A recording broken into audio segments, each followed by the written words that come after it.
Welcome to Chapter 1 of Fempreneur Diaries, the podcast where we dive deep into the journeys of women who are breaking barriers, redefining industries, and proving that success isn't just a destination, it's a journey. This space is for the ones who are sketching bold ideas on cafe napkins, building dreams in between deadlines, and crafting careers no one saw coming. If you've ever felt too unconventional to fit in or too passionate to play small, this podcast is yours. Today's guest is someone who doesn't just make art, she builds ecosystems for it. From founding Unaran Academy, a space where young creatives are mentored and built up, and creating handcrafted designs at Huvile Decor, and then turning deeply personal narratives into art through Shaloism. Shalu Janeja is the blueprint for blending creativity, strategy, and emotion into a full blown career. And if you're wondering whether this episode is going to touch on design, women led leadership, personal growth, and entrepreneur storytelling, buckle up because Shalu checks all the boxes. Welcome, Miss Shalu, to the podcast. My pleasure. So let's start from the beginning, and I want to start with you, Nalona. What was the idea for creating Nalona? What was the vision behind the academy? Was it something that you spontaneously decided, or was it that you had planned from a very long time and then you gradually grew into it? So I started in a very small scale. It was not Unulona earlier. I was just following my passion of education and just guiding a few children get into college. It was when my son joined me and he saw that there's a gap in the education field where children are struggling to approach design colleges abroad. So, and the more he delved into what I was doing, and he saw that there is a lot of potential and we can make a difference. Yeah. Then started the thought process of let's make it into a proper formal academy where Ahmedabad has never been exposed. In fact, now India has never been exposed to something called design portfolios, wherein a child comes up with their own with the freedom of expression, their own ideas, and they apply to colleges, and the colleges then accepts the student based on those portfolios. So it was a very gradual culmination that Yeah. happened. I think that's very nice actually, because I feel Unalona itself is a place that's so magical, because from my experiences there, I've always started to hate drawing. I never really understood my art and craft period in school, but when I came to Unalona, and I was very mad because I did not want to draw anything. But I remember that you kept an apple in front of me and you were, what do you see? And then I said an apple, but then you're like, what's the shape that you see? And I said a circle. And then you told me to draw a circle. Even though it was not perfect, but then you told me this is very nice. And I think that at the end of that class, I drew an apple that I never believed I could draw. And it feels so magical the way that you explain shapes. It's not just how I view objects, but I think that your view and your team's view towards objects is so different. It's so unique, and you've created something so magical for everyone. And I think that it's very nice to come into a place that does not force you to do things, and it does not tell you that, oh, so if this is an apple, you draw it this, you draw it like this, or you do it like this. But then you pushed me to think myself about what I look at the apple as maybe a shape, or what do I see there. So I think that's very nice. But then let's talk how you deal with different students. I know that you deal with teenagers, getting them into colleges, but I've also seen very little kids, like toddlers, come into class, and I've also seen like middle-aged people there working. How do you deal with a very diverse age group or a category, and how do you have like a different mentoring style for every age group? How does that work? So when you mention the apple, actually the world began with an apple. Yeah. So does Unalona believe that we start with an apple. Let me tell you how people, when they come into Unalona, with what mindset they come. The first thing they say is, I do not know how to draw, or I'm very bad at sketching, Yeah. or I don't think I'll make I don't know if I'll be able to draw. So when we start with the apple, we challenge them that I'll make you draw a beautiful apple in 15 minutes. Yeah. You agree? Yeah, I do. Basically, there is nothing called good art or bad art. Yeah. It is just practice. Yeah. Right? So we want to put that forward, that you have to understand the technique. That's it. Yeah. Once you understand the technique, drawing comes very easily. Yeah. It's the visual process which requires a little bit of study and a little bit of talent, and Yeah. But coming to your question as to how I deal with different age groups, I bring myself down to their age. When I'm dealing with a toddler, I'm absolutely a toddler in front of them, and I come to that level of being as playful and as innocent as they are. And when I'm coming to a teenager, I turn myself into a teenager. I play songs that are liked by the teenager. In our studio, we have absolute open studios. Like, we do not believe in having a classroom where they are disciplined. In fact, they just come and play the songs that they like, and there's a freedom of expression which every teenager likes. They like freedom. Yeah. And when it comes to an adult or a person who is much senior, she needs to be pushed a little, she needs to be encouraged a little, because she's coming out of a shell Yeah. of years of looking after her house. So then I deal with that in that manner. I think this is very true actually. When I came in, I was a little toddler as well. And I remember how playfully you dealt with me because I had a very bad mood. I did not want to draw. But then you definitely have a very nice way of explaining techniques as well. I mean, once you explain, I get it and I draw something that is so beautiful. And as talking about the freedom part, I think that the vibe when you walk into your studio is so cool itself, because there's nothing that feels like a trap place. I think everywhere you see, it's not even the way that you put things. I don't think that there's an organization between things, but the way that we look at it, it looks so organized. It's not organized, but it looks organized because you're putting your heart into it. And I think that it's the whole studio is built on everyone's ideas and expressions coming together as students there as well. And I love that you have tables that are made of wood, and those tables have paint marks or like scratch marks that look so raw. I think that the vibe there is very, very nice. Also, I remember you telling me when I asked you what's the meaning behind Uno. I remember that Uno means one in, I guess, Spanish, if I'm not wrong. And then, so just for a bit of context, could you explain the name one more time? So it's actually Spanish and it's incomplete. It's actually has to be Uno de Luna. But we felt it will be a little bit of a mouthful, and also numerically we felt Uno Luna. Yeah. We're Indians. We Yeah. have our superstitions. So we felt Uno Luna makes a better, sounds better. And the fact that it's one canvas. So Yeah. everything coming under one canvas was something that we wanted to project. So that's how the name came out. It's actually very nice. Uno means one, and then what does Luna mean? Canvas. Oh, okay, canvas. That's actually nice. And being the first ever academy to put students or build students' creative portfolio, I think that really matches with your starting point. So I want to now move on to ULA Decor. You are also creating creative space. You're also creating art that I see in Una Luna, but then I've never seen one of your like decor pieces. So would you describe how is your energy different at Una Luna, or is it similar when you're working with ULA Decor? So at Uno Luna Academy, I'm an absolute mentor and educationist. In the decor, I'm a wannabe designer.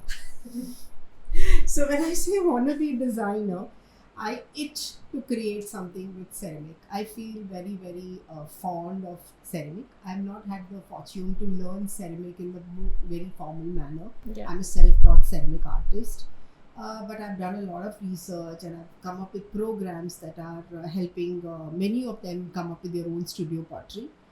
When I talk about Una Luna Decor, I love creating murals. Okay. So when I say murals or those little pretty things that get into your house, it's what I would want in my house. I feel like there is a lot of seriousness when it comes to studio pottery, and I wanted to deviate from that and create happy, bright, vibrant, floral decor for the Yeah. house. And I'm absolutely unashamed and unabashed that they're extremely gaudy, but they're lovely.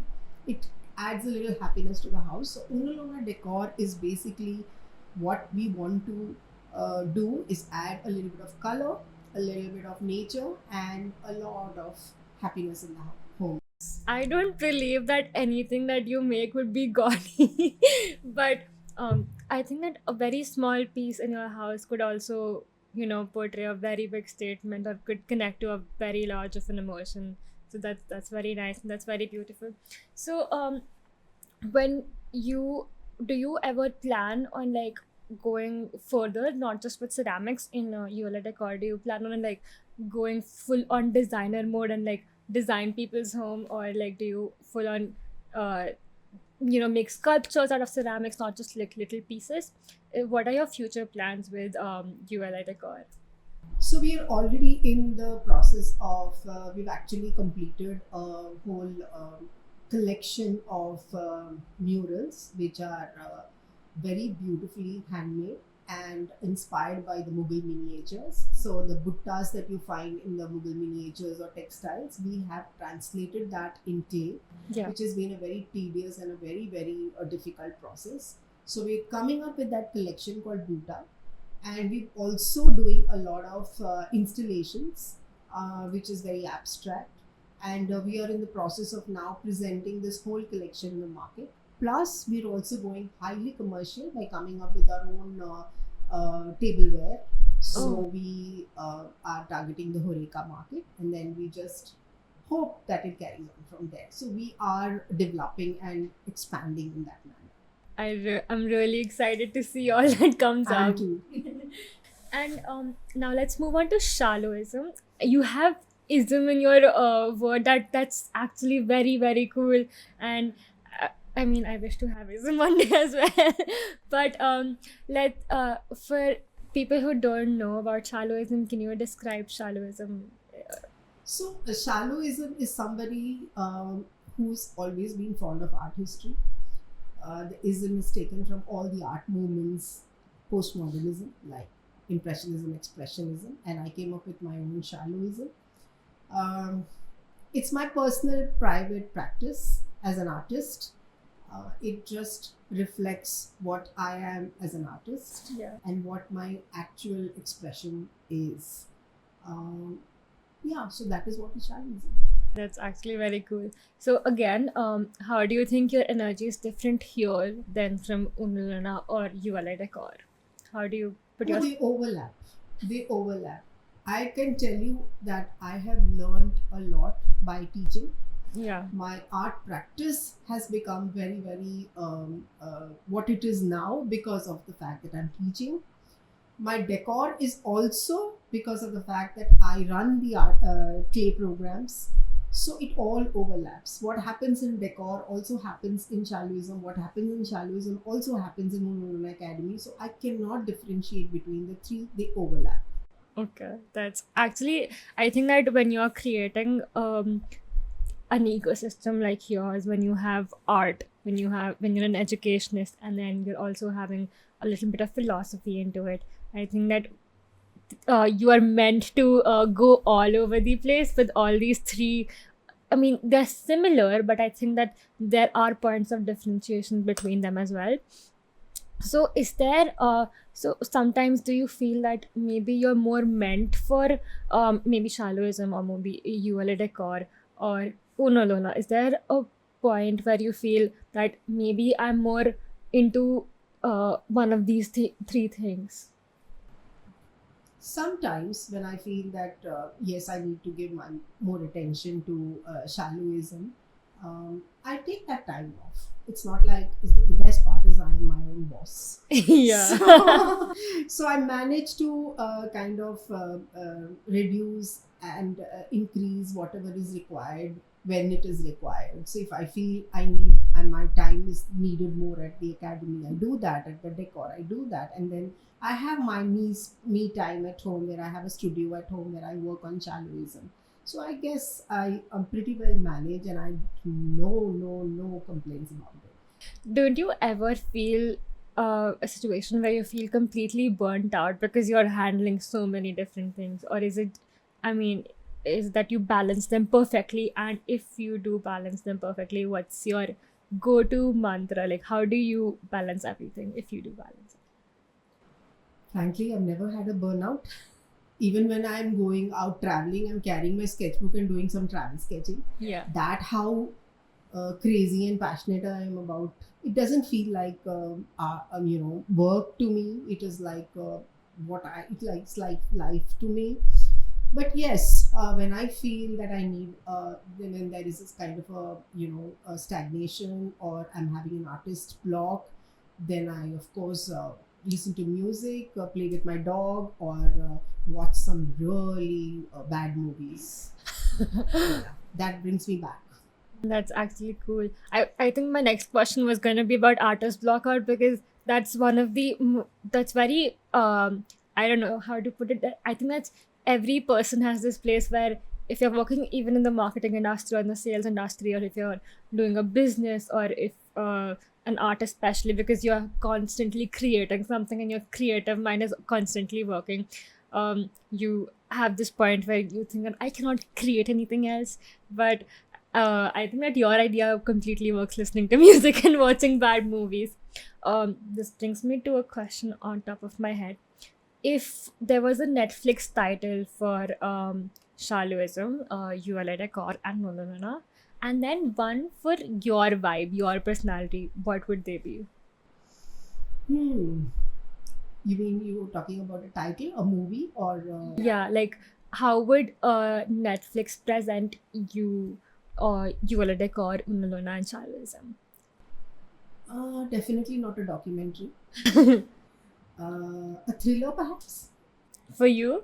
Yes, definitely. And then for Unalona and ULA. For Unalona, I would definitely want it to be something like Suits, Okay. which is really going deep into every child's progress, Yeah. and make it into a series. Yeah. How we managed to deal with every student in a different way, like Yeah. how they manage different cases. Yeah. So yes, Suits definitely. And then ULA Decor. Well, ULA Decor, I would treat it more like a one of those cookery shows. Okay. Yeah. Yeah. Yeah. So making it interesting by doing things every day and showing them new techniques and new recipes. Yeah, actually. And then Chaluism, As I said, thriller.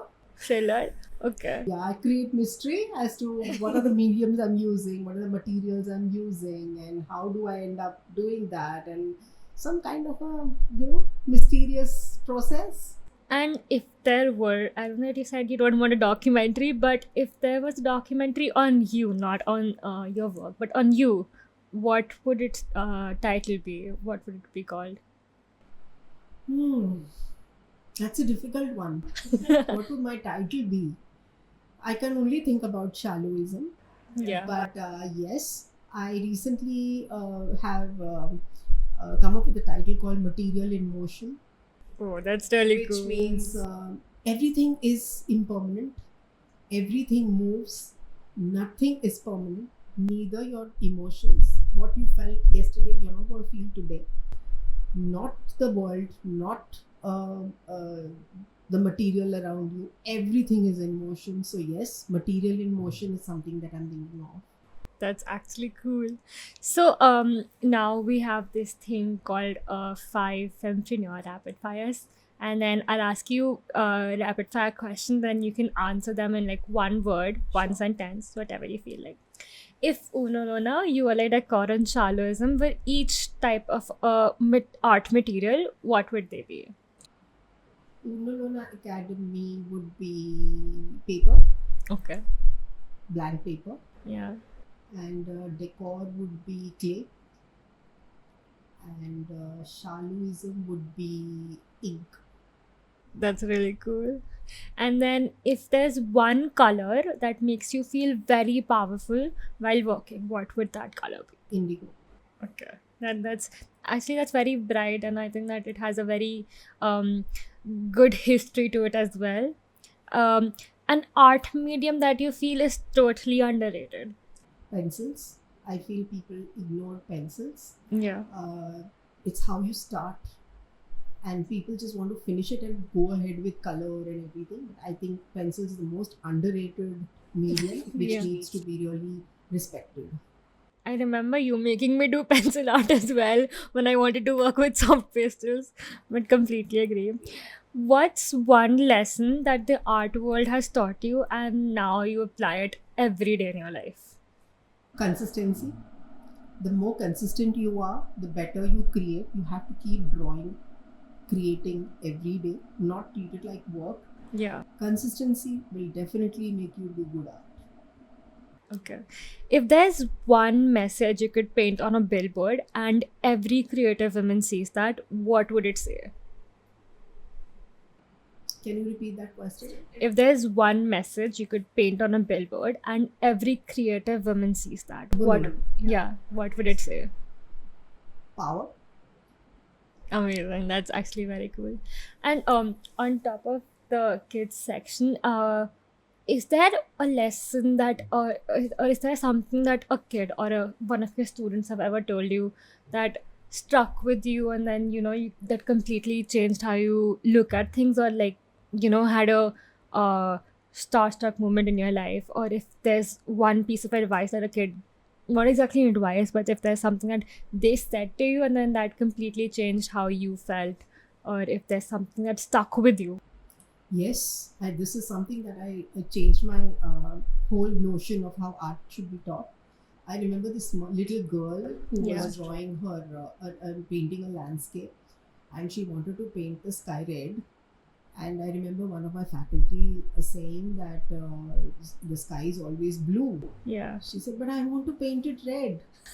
So I felt, why not? We are also creators. We can Yeah. do whatever we want. Yeah. That is how the freedom of expression became the main mantra of Unalona, and we decided we let them do what they want to do and not what should be. I think that is something I can never forget. Yeah, I think that's actually very cool as well, because when we have the freedom to draw whatever we want, even if it's very bad, I think at the Never end, bad. I know that you always say that, but then when as we look at it, we may not, completely find it beautiful. But then at the end of the day, when we go back and then when we see that it's something that we created and it's not because of someone else helped us, I think that's, and the memories that we create while creating an art piece, that's very beautiful. And to end, I would ask you, what's one piece of golden advice that you would give to any young woman entrepreneur, or to any young woman who's coming into your fields, like the creative field, or maybe more towards the philosophy field? I think the first thing they should realize is whether they're enjoying the journey. Yeah. If 10 years from now, would they enjoy being what they're working towards? Yeah. First, they have to just analyze that. Of course, time will tell, but they have to work towards exploring. Okay. That is something very important, Yeah. because they should enjoy the journey. They should be able to realize, yes, I want to be a so and so designer, or I want to be an artist, or I want to be a graphic designer, or I want to be an architect. Yeah. They have to explore as much as possible. Even after that, they feel that, okay, I'm not enjoying this. Design is something, art is something, you can easily switch to something else Yeah. and still enjoy the process. That's about it. That's actually very beautiful. Thank you so much. My pleasure. Thank you so much for being here as well.